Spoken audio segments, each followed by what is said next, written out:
All righty.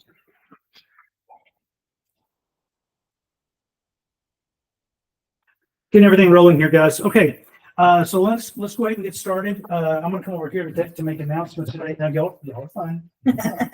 I'm just going to do it here so that they can see me while I'm making the stuff here. So I'm gonna skip the core value for just a moment while I start get the announcements and stuff out, and then I'll come back to the core. Couple of announcements. I'm going to say it again. If you're looking for something particular that deals with the brokerage, please be sure and check the backside or check the quick links on the Slack guides channel. So up at the top, if you're on your phone, you have to click the word guides, and then it kind of goes through that stuff. But holler if you need something. Name badges. If you want your name badge, I need to have the list together probably by this time next week. I'll probably make an order. So if you would like a name badge or would like to see some of the things we have, I can get those to you. Next week, we're going to do our first Wednesday agent meeting, Wednesday, February. We're having Ginger Heiss of Highland Homes at Tavola Park come, and she is bringing Einstein Brothers bagels. I've seen the order, and it's huge, so I need like 20 people here. So everybody, please come next Wednesday morning about 9:45, 9:50. Ginger will be here. They'll go through a little presentation, but it's Einstein Brothers bagels, so it's quite a bit of food. A couple other announcements. Wednesday, March 13th, that's spring break week. There will be no meetings that week. So March the 13th, and that includes 100 Days to Greatness, will not meet that week. April 4th is the Brian Buffini Masterclass. That's on Thursday. You've seen some stuff about it. I've sent notifications to a couple of people, tagged you in the message. So if you can, please respond by tomorrow. I need to know by tomorrow so that we can make all the arrangements on Friday. It's $199 is the cost. We'll meet in Addison at 8:45, and we'll go until about 4 o'clock that day on Thursday, April 4th. Wednesday, April the 24th, there's going to be a mastermind here called Builder Boot Camp with Highland Homes, and that's another Highland Homes rep coming in, but they're doing a Builder Boot Camp with us that morning.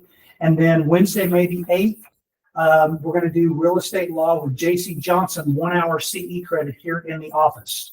So back to our core value. We position our clients as the heroes and strive to add value as their guides. Our job is to serve our clients and ultimately do what is in their best interest. Our interests are secondary to theirs, and we communicate in a way that places their needs and wants at the center.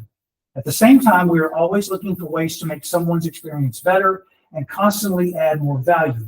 We are never content with where we are at from a value perspective, but working to increasingly add to what we can offer and wow our clients. Now, my spin on that is we want to wow our clients, and one of those ways is when we've got a buyer's presentation or specifically a listing presentation. So now we're going to go to an expert, Janna Seal, and she is going to walk us through how she presents to her clients her listing presentation. So ladies and gentlemen, Janna Seal.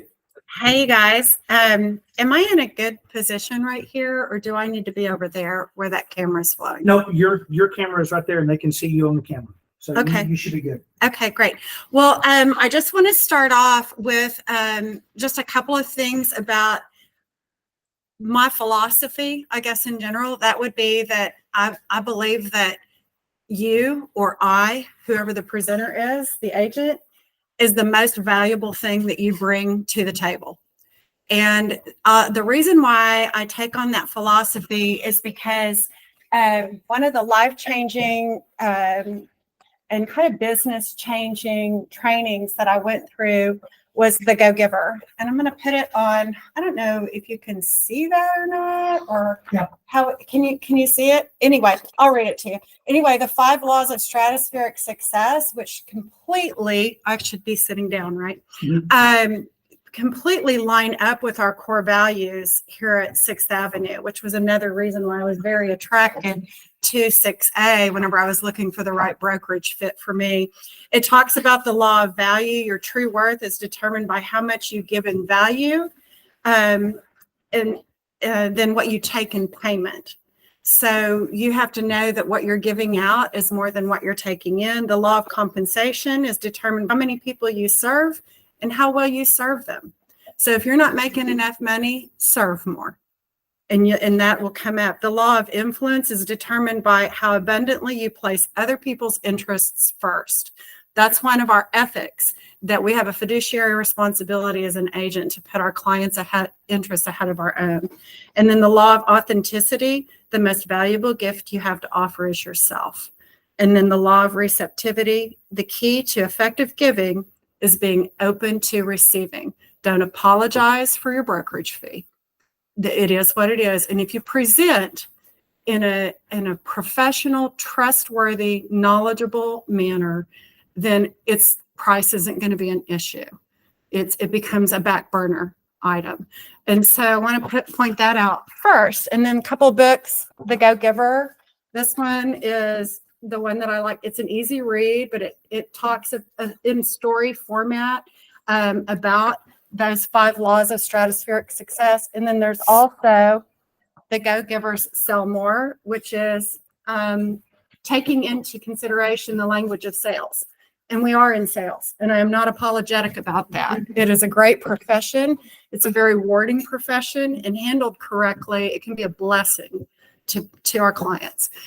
And so with that, I'm also going to point out everything that I'm going to pull up on the screen today, I bring to my clients in print format so that they have a takeaway with my name and my phone number smattered all over it. And it's a resource. It includes the CMA. It includes the actual MLS detail and tax information on the property that we want to sell if they've had a previous listing. And then my little write-up on real producers, because I got to toot my own horn wherever I can. And then this is just a professional printout of what we're going to go through today. And you do not have to do this, you guys. I'm 10 years in the business and just now finally getting this done. But because it's kind of pricey, it's like $150 for 50 of them. So this is not something you need to work into it. I've printed them out on my inkjet printer all these years. So don't feel like you got to be fancy. I just got fancy this year. So there you go. Anyway, that's kind of my folder that I take, but I try to present from the laptop or iPad. So now I'm going to share my screen and go over to my seller's presentation. And okay, go to present. Are you guys seeing that? Yes, you can see right there. That's what they're saying. Okay, perfect. Okay, there we go. Okay, so what are some of the questions a seller has prior to your meeting? What do they want to know? What do they need to do? What do I do? What else? They want to know what their house is worth. Yes, absolutely. That's a big one. What else do they want to How know? you're going to market it. Yeah, very good. Anything else? They want to learn about you. They do want to learn about you. Absolutely. They're trying to decide whether or not they want to hire you. What else do they want to know? The most important thing, I think, the thing that's really on their mind. What does it come down to? How fast? Huh? How fast is one important thing. What? And how much is going to come out of pocket? Okay, that's one thing. That's not what I'm getting at. Well, they need you to clue us in here. What's my Computer equity? tonight. How much am I going to make? How much money is it am I going to gonna have in my cost me? Yes. How much money am I going to have in my pocket? I don't want you guys entering into this thinking about your commission. Get that off your brain. You don't need to be talking about your fees. You need to be talking about what they're going to make. They have equity. They're going to be selling. Pretty much everybody that's selling right now has some equity, and it's going to be great. And look what you bought it for, and look what you're making. And the emphasis is on you, your professionalism, that what you're going to do for them, the value that they add, because they got to hire somebody. And then we're going to talk through, all your value proposition and everything. So I think the most important thing that you focus on is what they want, which is money in their pocket to be able to go buy their dream home. Everything else is secondary to that. It feeds from that. And what are you going to do to make that happen? So moving forward, this is my initial consultation. The listing appointment begins before the listing appointment. And it's very important that you take on some mindset with your initial consultation. First of all, it should be short, sweet, and to the point. It's a fact-finding mission. You're going to stay in the place of curiosity. You're going to ask a lot of questions, and you're going to listen well, and you're not going to answer any of them. And that's a twist, because if you start answering all their questions, you're doing your listing presentation over this consult. Consult can be done on a Zoom, a Google Meet. It can be done over the phone if you know them well enough and they don't want to FaceTime. Or it can be over a cup of coffee, whatever. But it shouldn't last more than 20, 30 minutes. It should be quick because you're just gathering enough intel to be able to present to their needs, to their objections, to their objectives, to their concerns, to their history, to what they want to accomplish, okay? And we can't assume that everyone's alike. Everybody's different. Every house is different. So in this consultation, you're taking into consideration that, like the big circle up there on the bold laws, clarity is power. We want to get clear on who we're talking to, who we're presenting this to. And so I've circled a couple of key things there. It's real easy to start going into, well, what do you want in your next home? But there's some interests that they have about selling their own home. What is important to you about selling your home? Well, I want people to know what I've done to it, what my upgrades are, what amenities I've added. They may even talk about when you talk to them about what your interests are, they may talk about where they want to go and what their next house is, but that can just let them talk, because they feel known when they talk. Very important. Okay. So second thing is I would bring up is, well, have you ever sold a house before? If I don't know them and it's competitive and other people are talking to them, I want to speak into that. What's your history with buying and selling? What has your experience been like? Who was your past agent? What did you like about your experience with them? What did you not like? What do you not want to repeat? You sure don't want to do it again. So if there's something out there that happened to them in the past, flush that out in this conversation. Oh, I can understand that. Don't talk about how you're never going to do that to them. Just, I can really understand compassion, empathy. Gosh, yeah, I get that. And then any concerns that they have. Well, I'm really concerned about the roof. I'm really concerned about the HVAC. It's older. I'm concerned about the house down the street didn't sell for as much as what I think mine's worth. You have no idea what's coming at you, but your job is to take notes. And if they see you taking notes, they know you're taking them seriously. So that initial consultation is fact finding. Leave the housekeeping for the end. If you don't have the wife's email address yet, or their phone number, or any of this upper data in the upper left-hand corner, save that for the end. And say, oh, are you talking? Your mic is off. Yeah, that's okay. This is on my screen. Oh, that's on yours. Okay. I'm like, oh, I hope everybody can hear me. We can hear you. You're good. Okay. And then on this initial consultation, you'll come back to, okay, let me make sure I have some key information from everybody and make sure the information that I have is correct. You do your housekeeping, and then you do your BAM FAM. And you guys know, if you've heard me talk any at all, you know that I book a meeting from a meeting every single time. When I meet with a client, I know my close for this initial consultation is a listing appointment scheduled. So I'm going to start closing them on that. Okay, well, I think we need to just go ahead and schedule our listing appointment. I've got the information that I need to do my research and prepare for it. It takes me a couple of hours to prepare for it. So let's schedule it for another day. I want them to know that I'm investing time, and I want you to take my appointment serious, especially if it's competitive and they don't know you. Like, have you had that happen where you prepare and then they ghost you? Like I did early on in my career, whenever I was doing Zillow leads and all that kind of stuff. It was not fun. So I want them to know I'm going to spend a lot of time preparing for this. It takes a few hours for me to prepare for it. So you schedule the appointment, and then you immediately, upon leaving your initial consultation, you set out that calendar invite so that they have it in their inboxes. It's very professional. It's clear. You state even in that what you're going to go through. You get a confirmation that it's on their calendar. Everybody uses Google Calendar, so, or some form of it. So I think it's very important that we, send that out and make sure that people take us seriously. Again, you're painting a picture of someone that you want them to know, like, and trust. And the more professional you are, and the more systemized you are in your approach, and the more that you bring to the table, that authentic piece, the more they're going to know, like, and trust, right? Okay. So moving forward. This is just I did it in Canva, just my initial, my listing presentation. If I very rarely have a picture of their home unless it's an old picture because you haven't done photography yet. This is one that I just did. This is a listing that I just sold. So this presentation is going to look really good. I'm going to know it really well. But that's definitely beginning with the end in mind, right? So anyway, I'm going to pull this up and just kind of start clicking through it. And the first thing that I want to share with them in my listing presentation is what we're going to cover so that they know where we're going. This is the roadmap. This is what we're going to cover today. And they kind of have this isn't going to go on and on and on forever understanding. Like we're going to spend about 45 minutes or so talking about the process.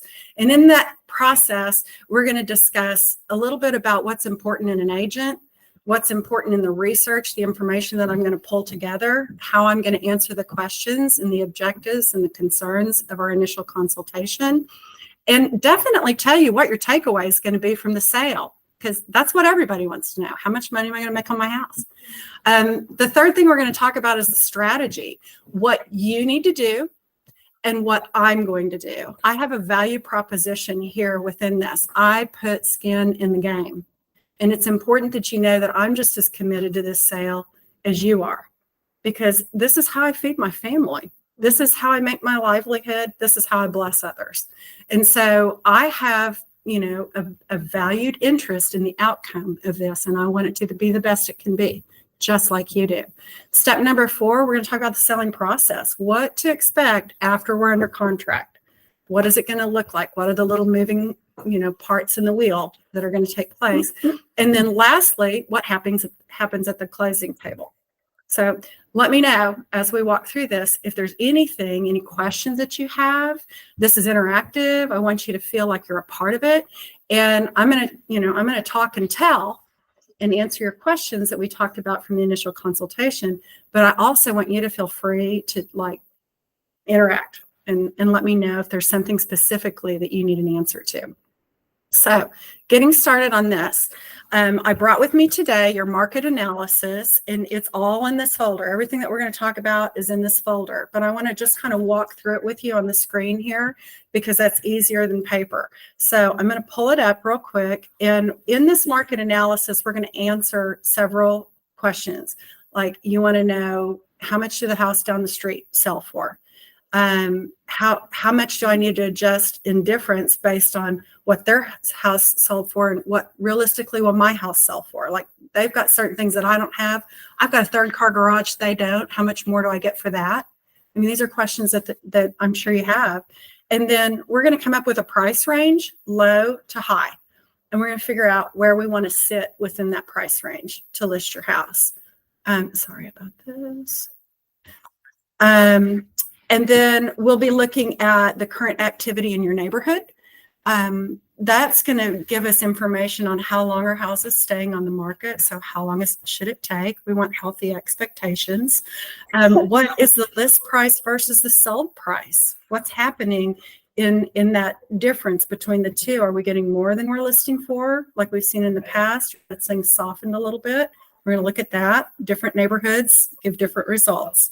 Sometimes I pull up canceled and expired. This one I didn't because I had plenty of information with it, but I threw that in there for y'all's benefit, not for theirs. We're going to look at seller's concessions because that's an important piece of the negotiation. And I want you to know kind of what's coming at you, what buyers are asking for and what's important to them. We're going to look at the buyer activity in your market through an app that we use that I will be sharing with you if I haven't already. Most of all of my past clients are on Real Scout. So, they probably already have it. But anyway, I'm going to share that with you. And then we're also going to look at automated value methods that are out there that your buyers are looking at online. So we're going to take a look at those. We want to see what they're seeing. My question in all of this is, and I want you to kind of keep this in mind as we're walking through this, is how long do you want it to take to sell your house? And that's a key indicator of how we price it. Because would you agree that I could sell your house tomorrow? Price not be the best, but That's right. I could sell it tomorrow. If at $450, we'll sell it tomorrow. All day long, I can find investors that would buy it. But at 500, we might still be here next year. So their price is a huge piece of how people shop and how they make decisions based on value. You can shop for a home the same way you shop for a laptop.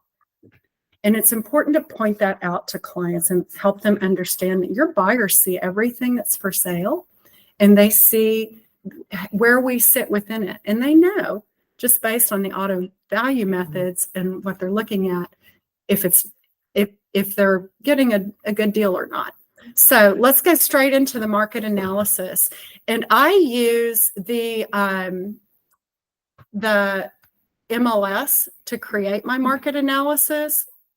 And I put my own cover on it. So you can personalize it however you guys want. What does that say? Share this tab instead. Okay, there you go. All right, now you can see it. Okay, thank you, Brian. Mm-hmm. He's a great support staff. That's my job. So anyway, we start with this, and I upload my market analysis to anyflip.com. It's free. And you'll have ads. You just click the box, the X's off of them when you present, but it presents like a book. So now I'm going to open the page, maybe. Here we Okay, there, we open the page. And I'm going to just start walking through the market analysis with them. And you guys know how to present a market analysis. If you don't, that's a CMA class, not a listing appointment class. So I don't want to spend all of my time today talking about why I chose these comps or which one I weighted the heaviest, but those are some of the elements that you're going to be looking at is, which comps did we choose and why? What the comparable price is, what the adjusted price is, and explain that to them. What is the difference between those two? Well, your subject property has 3-car garage and all my comps only have 2. So I want to make sure that you get credit for that whenever I set your list price. What's the app again that you use? This Anyflip? is anyflip.com, anyflip.com. And so, and I do that's what I did my listing presentation and my buyer presentation on too, until I found out that Canva presents it for you. So if you didn't know that Canva presents it for you, totally use that. It's way easier. Okay, so anyway, I'm going to explain to them the comps. I'm going to also point out down at the bottom, down here, what I have highlighted, the difference between the price that it sold for and the adjusted value based on comparing it back to their property. And then how it relates over here on this side, after looking at those 4 comps, you're going to see the low, the median, the average, and the high. And most people understand median, but sometimes they don't. So just let them know. Median means working to the middle. Average means taking all of them in consideration divided by 4. So you get a little bit different number on that. But these were very consistent. Our median and our average is 470,000. And your house is at the very least median and average. I've walked it. I know it, and at your listing appointment, you are going to walk the house. So can't really act like I'm walking a house while we're teaching. Do you even bring up the idea of appraisal? Like, do you bring that up in the listing appointment and kind of how that works, or do you wait? I absolutely do. Okay. Actually, while I'm talking about the CMA, I'm referring to, we want to price your house according to how an appraiser does it. I'm not an appraiser, so I don't go as deep as they do, but I use a lot of their variables in coming to terms with it.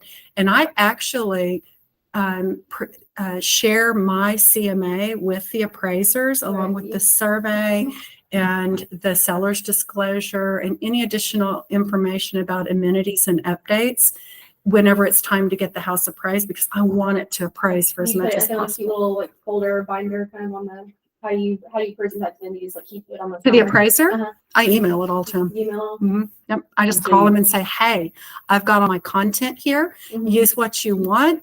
Pitch what you don't want, but I want to definitely make your job easier if at all possible. And I'm going to share it over to you. And usually they always say, thank you so much. Yeah. Especially in the market that we've been in. Maybe not so much now. They're not quite as I've busy. never thought about emailing. I've always put it like in a little binder, Mm-hmm. but I don't really know if they ever pick it up. Yeah, Do you, I'm sorry. go ahead. Do you have one appraiser that you typically work with, or are you just getting it from the bank, whoever the lender is? The lender assigns the Okay. appraiser. Yeah. Now, I have had a listing that I have had appraised before we went on the market because it was 5 acres with all kinds of stuff on that acreage. Barns and ponds and fencing and cross fencing and a gate. And it was in a neighborhood where nothing else looked as nice as it. And so we really wanted to make sure we priced it right. And so that was part of my value proposition in getting that listing. It was a higher priced listing, about we knew we were going to be north of 800. And so I paid for that because it was worth it to me to price it right. It's going to make my life easier. And it's a value proposition to my client. And we sold it right. I think we sold it 10 over appraisal. That was when things were popping. But it really helped having that because it's third party validation. Did you do that as part of like after you got the listing, or did you do that? Yes, I am not going to do, I'm Yeah. not going to spend a dime on something that ain't mine. Yeah. I can, you know, some people I feel like are like, oh, I'm just going to do whatever it takes to get this listing, and I just want to make sure. I think you could talk about the Mhm. fact that that's what your strategy is. And we're going to get into strategy here in a minute, but you're going to set up strategy based on every listing a little bit differently because each house is going to have different needs. And so, so anyway, that on through this CMA, I'm trying to make this work differently on this page. So these are the 4 comps. This talks about what they all include, the similarities. It adds the days on market graph. We don't want to be this guy. And I point that out and I help them hear the pain of that's pain. We don't want pain. We want smooth sailing. And I may not say it like that, but you know. And then the way that these days on market, the higher days on market, come over here and look at those two. They were overpriced and they had to be reduced. So that points to why we want to price it right from the beginning. And it makes for a much better selling process. And then there's all kinds of summaries and reading material for your personal enjoyment. You can take a look at as much or as little of that as you like. I realize that there are all different kinds of personality types in sellers. And some want high C personalities. They want all the information, all the data. And some are just like, just tell me what you got. So you have to figure that out with your clients. Little map in there shows where the comps sit. And then the next thing that I add to the presentation is just a quick report from the MLS from the neighborhood. This one I could actually do from the zip code because the whole Grand Peninsula Mira-Lagos is a zip code. So I could pull it up that way. And then I'll whittle it down to the criteria that most closely resembles mine. But I want at least 16 to 20 on this homes on this quick report because I want a good solid average. I don't want some low ball skewing it when you've only got 4 or 5 chosen, and you don't want some really high resale from a 2024, you know, skewing it out, which you can cut that stuff out of it too whenever you pull your report. But what I want to utilize this report for is to show them in the lower left corner, the seller's contributions. I type that in through Adobe. But I look at it on the MLS. So when I pull this report up on the MLS, I add the column for seller's contributions. And then I just add it up. How many did we get? Some, and I'll tell the client, you know, some of these gave as much as 10,000 to their buyer. They had a needy buyer and they didn't have anybody else bringing an offer. So that's what they chose to do. Some of them only gave $400 or $500. Some gave 0. But on average, the seller's contributions for this particular area are about $2,800 per contract. And so again, healthy expectations, know that this could be something that's coming your way. I'm going to work to not have that. Some of the, and value proposition, again, I've got a lender in my back pocket that if we need to flip that buyer to somebody that can get it done cheaper and keep them out of your pocket, I have those resources. And I'll tell them that.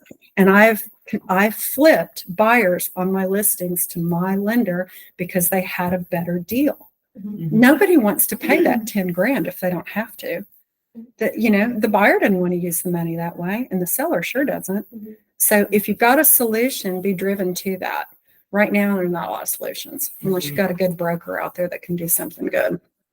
But a loan officer broker. So anyway, that's one of the big things is the seller contributions. It's also got your medians and your averages down here. And what you can do is say, well, let's look at averages and medians. Your house is 4 bedrooms. Your house is 3 bathrooms. You're at 2760 square feet. So we're real consistent there. You're one of the older homes versus one of the newer homes. My client had a 2005. So we're a little bit older there, but we have a 3-car garage. So we're sitting somewhere between a list price of, potentially $480 to a sale price of $470. That's consistent with the range that was on the CMA before from the 4 houses that I pulled. So you should be able to see some consistencies in your reports when you're backing into it from a couple of different directions. Okay. Never just take one path. Look at it from a variety of ways. And that's your third-party validation. It makes you look so sharp. You guys want to look sharp in front of your people. So, and then next is another important column, sales price to list price. So then this neighborhood is averaging 96% to list. The median is 98% to list. And, that's a place in there too, where you can kind of talk about days on market and look at the difference. It takes a little longer to get 100% or more. So again, how long do you want to spend getting this done? Which you should already have the answer to that from the initial consultation. I would refer and use their words. Yesterday when we talked, you were sharing with me how you're moving to Plano for a new job, and that job starts June 1st. So we don't have a whole lot of time to linger on the market. That doesn't mean that we want to make huge sacrifices, but we do want to be smart. And we want to be, we want to have those healthy expectations about how we come onto the market, understanding what buyers see and pricing accordingly.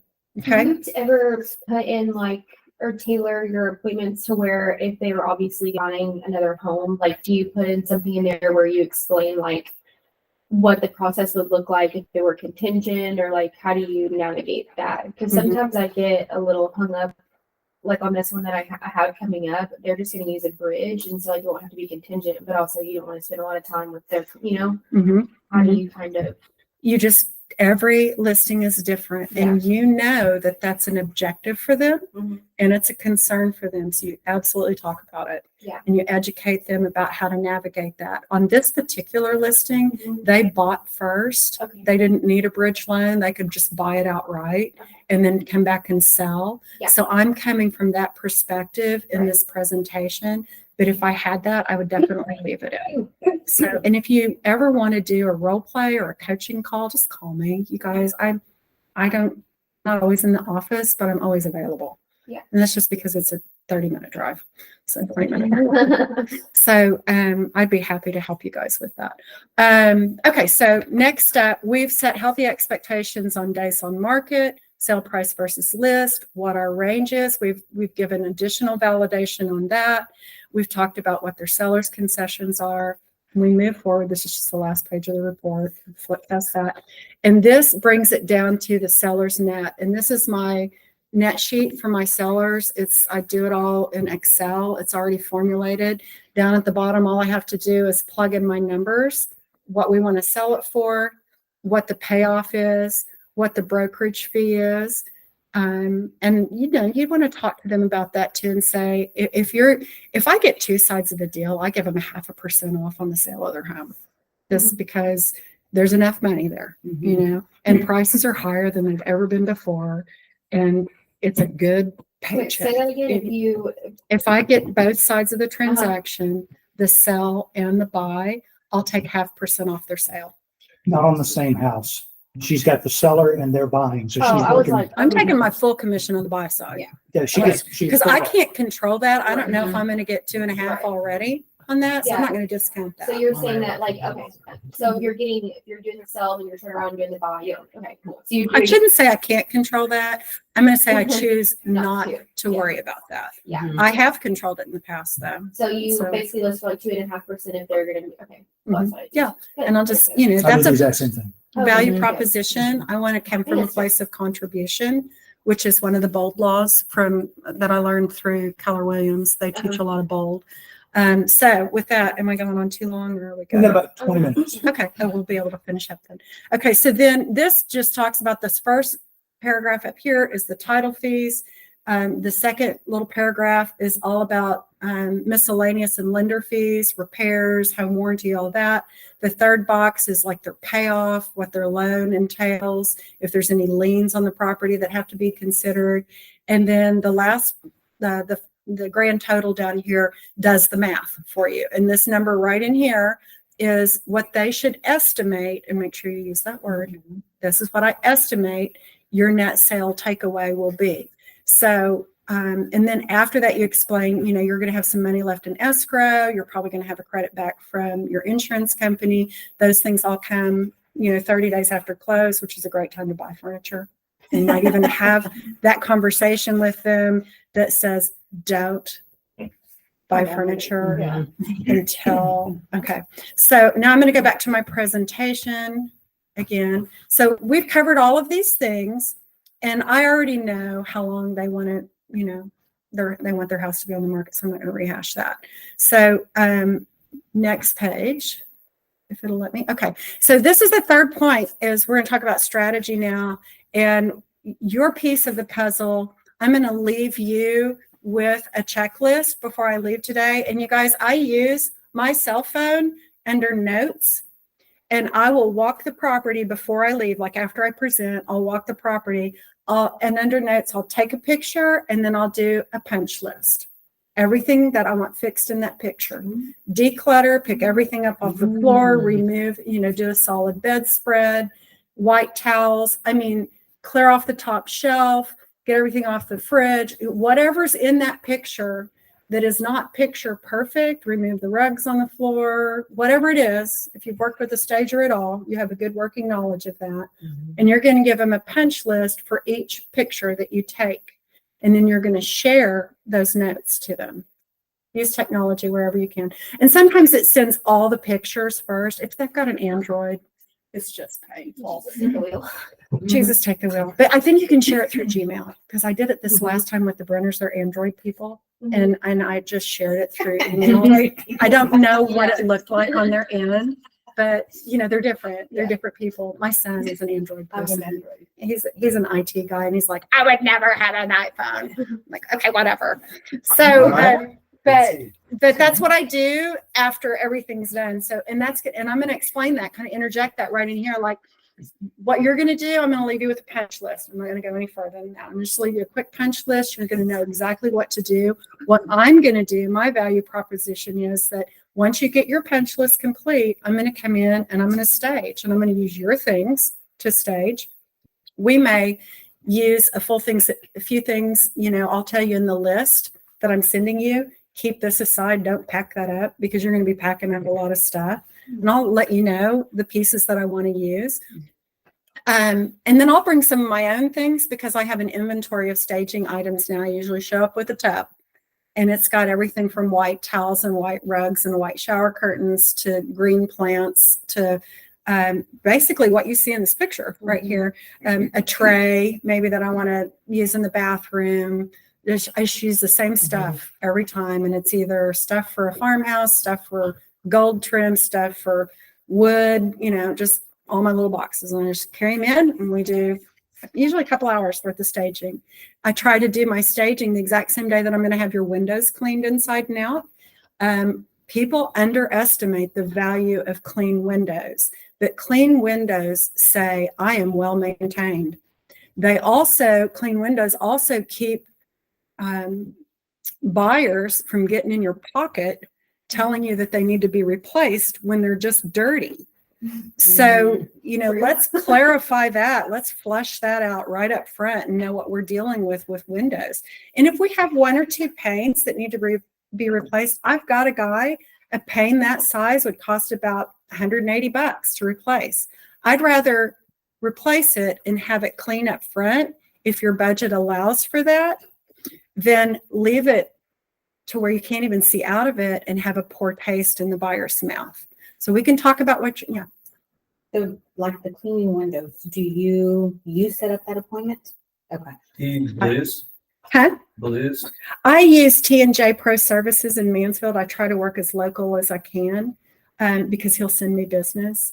Blues But- is another local guy here. yeah, yeah. So whoever your person is, but that's part of your value proposition. You want to appear to be resourceful. So you do the window, you pay for the window. So I was on my phone when you were, so you pay for the window. Mhm. It's usually $300 to $500, depending on the size of the That's so house. good though. It Yeah. can make it, I mean, it makes the whole house like a whole When house. that agent is fumbling around for the key at the super lock box and they're looking at everything on the front porch and they see all those nasty gnats and spider webs hanging from the light fixture and all that grime and those leaves stuck in the window, not good. Yeah. They want clean, shiny, blown off, and I tell my sellers, have the yard mowed, edged, and blown. Mhm.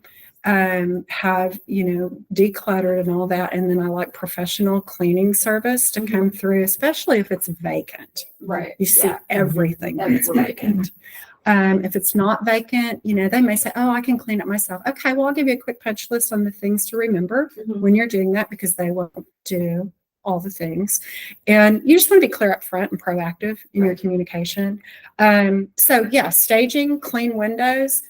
I offer you professional photography. I utilize an artist for photography. He's literally amazing what he can do to bring true light. He can take a dark room and make it bright. He can get true color in the pictures. And if I miss something in the staging process, he corrects it for me. So you've got two for the price of one. Who does And that, by the way? Because I use like shoot to sell, like it's just like hurry up, in and out. I use 5 Loaves Photography. 5 or like spelled out. FIVE Loaves, LO. It might be number 5. I can't remember. But anyway, Yeah. he is Yeah. slow. He'll correct me for He you. is slow as molasses, but he will do everything for you. I mean, everything. I can literally know that if I can't be there and he's there, he's going to open the blinds right. He's going to have the fans turned off. He's going to get it from the right angle. He's slow as in like the session. Yes. Yeah. Yeah. He'll do your map, your floor plan for you. Does he do Matterport? He does. I just like the floor plan. I don't Yeah. really, I never buy all those videos and stuff. Yeah. I just do, I don't think anybody uses them. Yeah. Two other But- names would be Norman and Young, and then also children.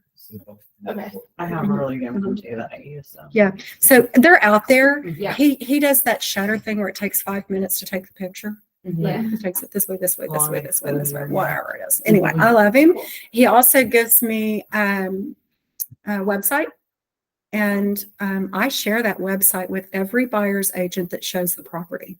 If they schedule for a showing, I click on that link in my text, send them a message, and paste the website and send it to them and say, enjoy your showing. There's a list of amenities to familiarize yourself with the property before you ever arrive. Feel free to share it with your client. There's more photos in here, even more aerial photos that I'm sure they'd be interested in seeing.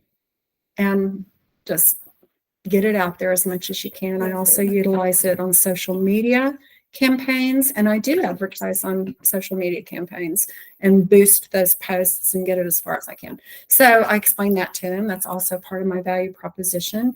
I'll create a custom brochure that's professionally printed. Sometimes it's front and back. If it's 500 and under, I just do a front and back. If it's over 500, I do a 4-page. That's basically an 11 by 17 folded, all in Canva, easy to do. And when I use Printivity online, which is the cheapest by far to order all of that print work. And then I'll also provide you with an open house series. So that's my value proposition. I would probably want to know up front in the initial conversation, are you talking to other agents and know who my competition is up front? I just don't have competitive listings very often anymore, which is where you want to grow your business too. It's better. But in the initial phases, I did have to say, okay, who else are you talking to? Because I would kind of know how they're going to present and what they're going to say and make sure I speak to that. Moving forward, this is where I begin to talk a little bit more about me, and the proof is in the numbers and how I've performed. This is probably one of the most powerful slides that I have, because what I'm doing is I'm pointing out what the median sale price is for all the homes that I've sold, and this is listings, on average, my listings have sold for 505.82. The market is performing at, what is that number? I can't read it. 340. 340. And so, and then the days on market, I'm performing at 21 days. The market is performing at 37.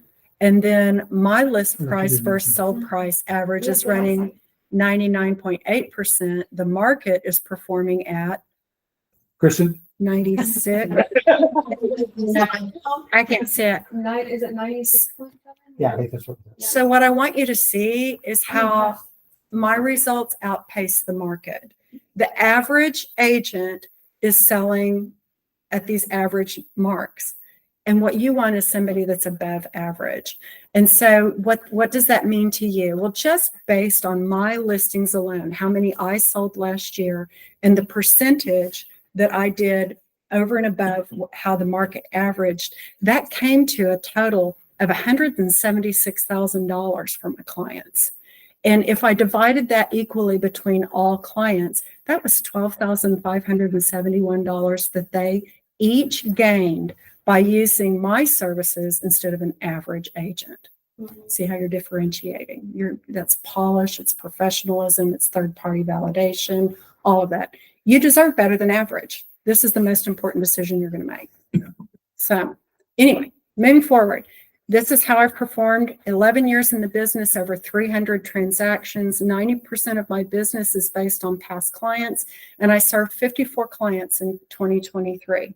Now, not all of them closed, but I worked with 54 different clients during that time period. These are some of the accolades that I've received, some of the awards that I've received, and not to toot my own horn, but to toot my own horn. Nobody else is going to toot it for me. So I want you to know who I am and what I bring to the table. If you don't have these things to point out, you use 6th Avenue's numbers. Okay. Oh, wow. This is what my team does. This is how we perform in the market. You pull all of that, Brian can probably provide it for you, but you need something to start your story with. And then as you get some of that behind you, you use your own numbers. When I first began, I used everything Keller Williams did, and I picked and chose what I used. You don't tell everything, but you can tell the good stuff that most closely resembles your business. Okay. Talk about a rebuttal to a conversation, a commission activity conversation where they're wanting to, hey, can you reduce your commission to 1? Say, hey, so what I'm understanding is you're wanting to make the most amount of money. The 1 or 2% you're talking about, if you don't use me, not even there. Yeah. And another way to turn that around is I've already paid for myself. It's not costing you anything more. I mean, you can talk to some other agents, but if they can't even negotiate their own brokerage fees, Right. then how are they That's going a to good one. have your best interest in mind when they're negotiating on your behalf? Right. Remember, we are representatives of you. We want the most for you because that translates back to us as well. Right. So we both have skin in the game. You go back to that statement and you just drive it in that I want what's best for you. I have the track record that proves it. You're not going to feel the difference. Right. I'm going to make up for it in value. Yeah. So, and again, if they bring it up, but usually they don't. Yeah. They're just as leery about talking about money as you are. You guys, they are. Mhm. Unless there's just a hard-nosed guy, and then you just need to buck up and have I the feel like most conversation. people now are like more savvy anyway, and they kind of know what that 1% listing is going to give them. And some people will do it or whatever, but it's usually not the kind of client you really want to take on anyway. They usually need. I just tell them straight up, I don't work for 1%. Yeah. I mean, I can't. I run a Mhm. full service business. How can I possibly offer the things that I'm offering you, the time, the investment in the listing, the professionalism and the polish and the just everything that goes along Right. with that? At this point in my career, it's not worth it to me to take the low-hanging fruit, which is, for lack of better words, it's really what it is. Yeah. There are agents out there that will do it for literally free, but they're brand new and they don't have a book of business or a Right. track record. So you have to decide what's important to you. Mhm. And if you think you can risk it for that, well, go for it. Mhm. It ain't going to be my camp. So anyway, this is my portfolio, just a few homes. You can see more of them on my website at jannaseal.com. You know, there was an easy space in there and time where everything was selling above list, but I will point out that Wild Ivy sold in fourth quarter of last year. I had 100% to list in 7 days. This listing on Danbury, we've got 10 over in third quarter of last year when things were just absolutely tough. So those, I just want you to know that in season and out of season, no matter what's happening in the market, we can still be accurate with our projections on what's happening. That's my job, is to interpret the market.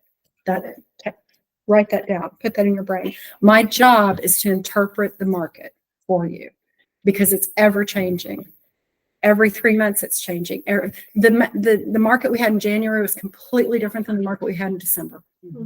And man, starting a new year with that big of a change was tough.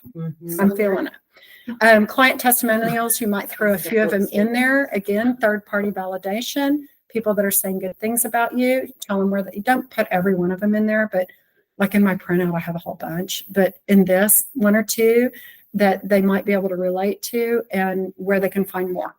And did you say that you print, like when you're presenting this, do you email it to them afterwards, or do you have a printout of this too, or how do you? I bring it to This- the listing. Is it like a trifold or is it like individual sheets? Oh, You can print it out yourself. That's what I was saying earlier. I made a booklet finally this year. Like I've never made a booklet before because it's $150 and I'm kind of cheap. But I've always printed it out on Like this inkjet. exact Mhm. situation. Okay. This is the one that I have in Canva, that if I sat down with somebody, I could do that presentation in, but this exact presentation I don't have printed. Yeah. But it says everything that this does. It mirrors all the same information. Okay. So But like their personalized, I just want to be careful. the personalized is just printed out on the inkjet. Okay. That's the market analysis. Yes. What we're walking through right now is that in the CMA from the MLS, all of that information. So I'll let you guys dig through those. And I'm going to leave it here so you guys can refer back to it. So then the 4 is the selling process. I'm just going to quickly go over the things that are going to happen whenever we're under contract. I'm not going to talk about them right now, but because we're just running a little short on time and I don't want your eyes glassing over. So, but we're going to point out title, inspection process, negotiating, appraisal, the buyer's final walkthrough, all of that stuff. And then I'm going to bring into the closing table what that looks like. When both parties sign on the dotted line, we have an executed contract. It gets sent to the lender. The lender, approves it and we fund. And at that point, once we're funded, possession can change hands. Okay.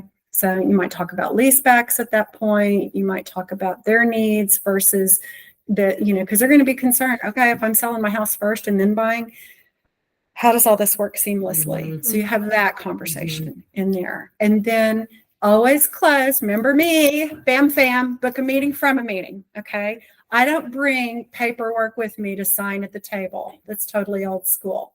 But what I do is I book a meeting that says, okay, the next steps are going to be to complete your listing agreement and hire me. We can do that through a Google Meetup or a live coffee. We can sit down and have coffee. I can come back over here. Or I can send it to you. You can read over it and call me with questions. Some people just want to read it and take it in. Some people want to be walked through it. Some people want to have another cup of coffee and chat. It just depends on who you're sitting in front of. So give them the options of how you're going to do that, because when you say, which one do you prefer, you make them choose. Okay. So there's the language of sales going on in here as well, which I'm not ashamed of. I don't know if I've told you that or not. And then complete your seller. You're going to complete your seller preparation. I'm going to send you that punch list. I'm going to schedule a timeline, probably 2 to 3 days after that preparation is complete to do my part, and then we'll be active on the market. So let's get moving. So when you do, so you do the consult, then you do the listing appointment, and then you have a third and final, sign the listing. It's usually just a DocuSign. Okay. Like DocuSign So it's like a listing agreement. 3-step with all the stuff. Yeah. Wait, so you send the listing agreement after this presentation, essentially, or something? Yeah. Mhm. Yeah. Yep. So- Do you do that too? Do you send the listing presentation or do you take a copy with you and tell them to sign it? It depends Mm-hmm. Uh, If they're like who it is. Yeah. I mean, I'm 90, Old school. yeah, Yeah. I mean, I've had, Save a trip.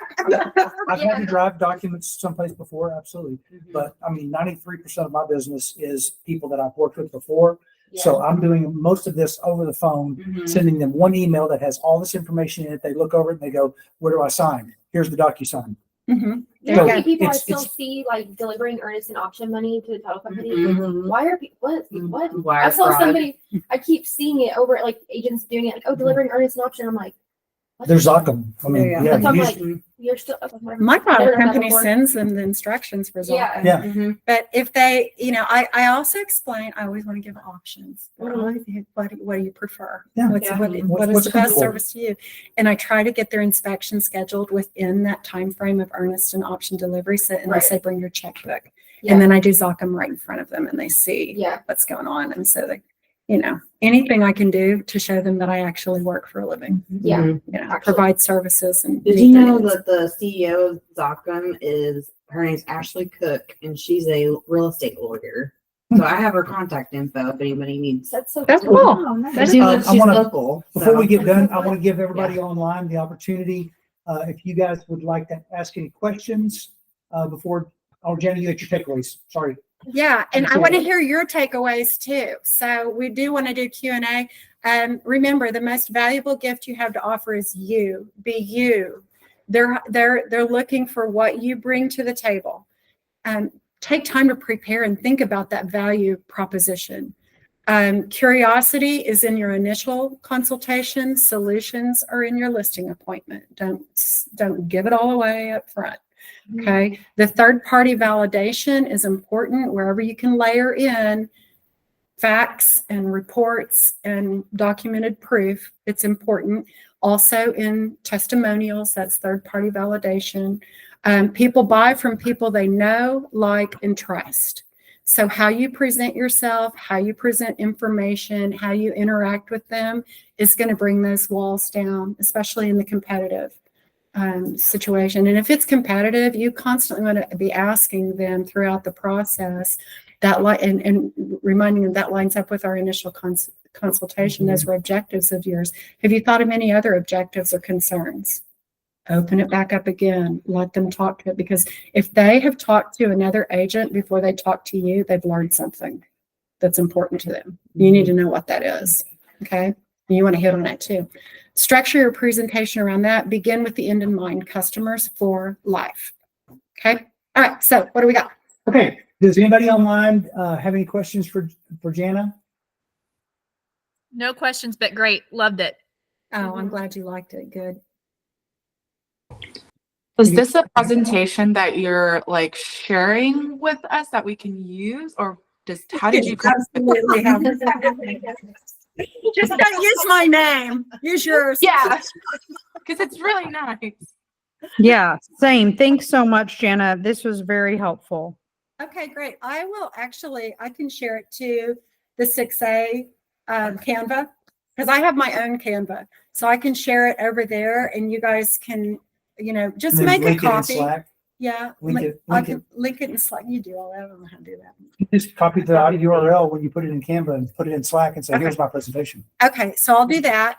But make sure you make a copy from the 6th Avenue Canva file, Mhm. because if you start changing the original, then nobody gets the same tool to begin with.